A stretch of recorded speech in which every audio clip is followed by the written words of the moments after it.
চলুন আবার একটি নতুন রেসিপি নিয়ে এলাম। আজ আবার আপনাদের সঙ্গে শেয়ার করব একটি নতুন রেসিপি। এটা আমি প্রথমবার বানিয়েছি। আজ বানিয়েছি আমি ধনিয়া টেংরি কাবাব। চলুন রান্নাটা স্টার্ট করি। প্রথমে আমি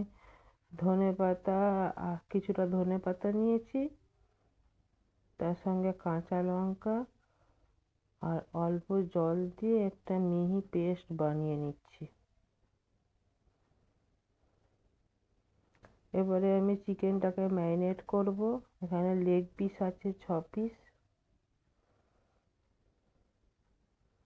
লেগ পিসগুলো একটু ছুরির সাহায্যে কাট করে নেব। এই হাড়ের দিকটা এখানটা একটুখানি কাটবো, আর এই মাংসের দিকটা কাটবো, যাতে মশলাটা ভালোভাবে ঢোকে ভেতরে। আমি যেরকমভাবে আজকে চিংড়ি কাবাবটা বানাবো সেটা আপনারা একবার দেখতে পারেন বাড়িতে বানিয়ে। খুবই ভালো লাগে খেতে, যে একটু হালকা সবুজ সবুজ টাইপের হয়, খুবই সুন্দর লাগে।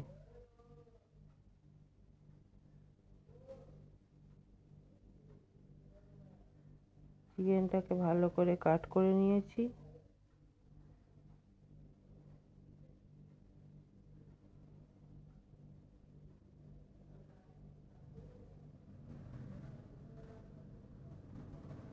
এরপরে টক দই দেবো। হাফ বাটির মতো টক দই আছে, তাতে আমি ধনে পাতা কাঁচা লঙ্কার যে পেস্টটা বানিয়েছিলাম সেটা দিলাম। এখানে 1.5 চামচ দিলাম আদা বাটা, এখানে 1 চামচ রসুন বাটা, লবণ দিলাম 2 চামচ, 1 চামচ কাশ্মীরি লঙ্কা, আর এখানে কাবাব মশলা একটা বাজার থেকে কেনা, সেটা দিলাম। চিকেন মশলা দিলাম দুটো, 1 চামচ করে দিয়েছি।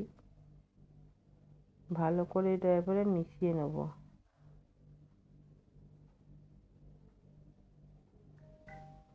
দেখো মেশানো হয়ে গেছে। এরপরে আমি হাফটা লেবুর রস দিয়ে দিচ্ছি, দিয়ে এরপরে চিকেনের পিসগুলো দিয়ে দেবো।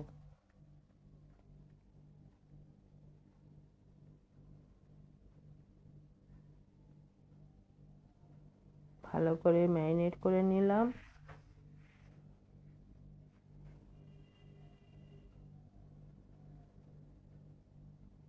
এরপর এটা ঢাকা দিয়ে 10 ঘন্টার মতো ম্যারিনেট হতে দেবো।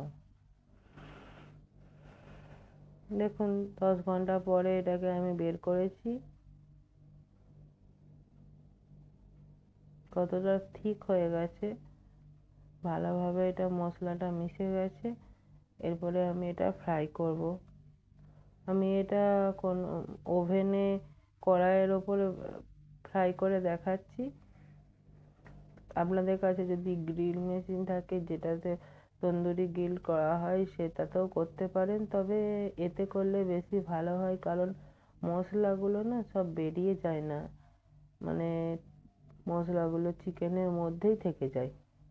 দেখুন আমি এখানে 2 চামচ তেল আর তার সঙ্গে একটা বড় কিউব বাটার দিয়ে ভালো করে কড়াইয়ে একটু মেল্ট করে নিয়েছি। দিয়ে চিকেনের পিসগুলো আগে দিয়ে দিলাম, দিয়ে একটু এপিট ওপিট হালকা করে ভেজে নিচ্ছি।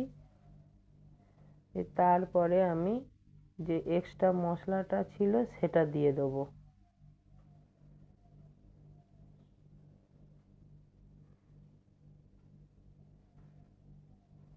উল্টে পাল্টে নিচ্ছি ভালো করে। এরপরে এক্সট্রা মশলাটা দিয়ে দিলাম, দিয়ে এরপর আমি ঢাকা দিয়ে একদম লো ফ্লেমে এটাকে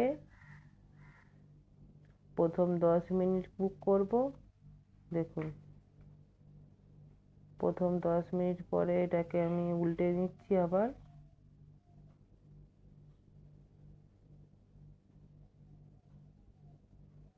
আবারও ঢাকা দিয়ে 10 মিনিট কুক করতে হবে। এটা 3টা স্টেপে আমি কুক করব।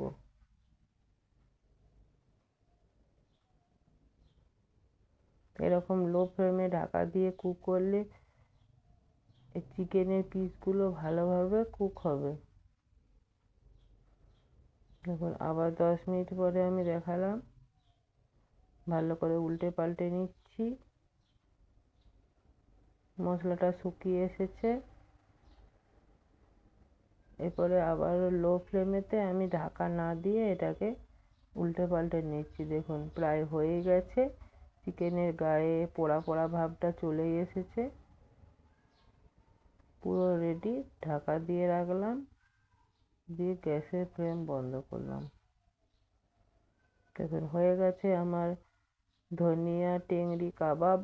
আপনারা বাড়িতে বানাতে পারেন এরকম, খুবই সুন্দর লাগবে। শীতের সন্ধ্যায় এরকম যদি কাবাব হয় তো খুবই ভালো লাগে। আর আমি একটা চাটনিও বানিয়েছি ধনেপাতা, এতে নারকেল, কাঁচা লঙ্কা আর টক দই দিয়ে। এই চাটনি দিয়ে আপনারা পরিবেশন করতে পারেন। দেখুন কত সুন্দর হয়েছে, চিকেনগুলো সেদ্ধ হয়ে গেছে।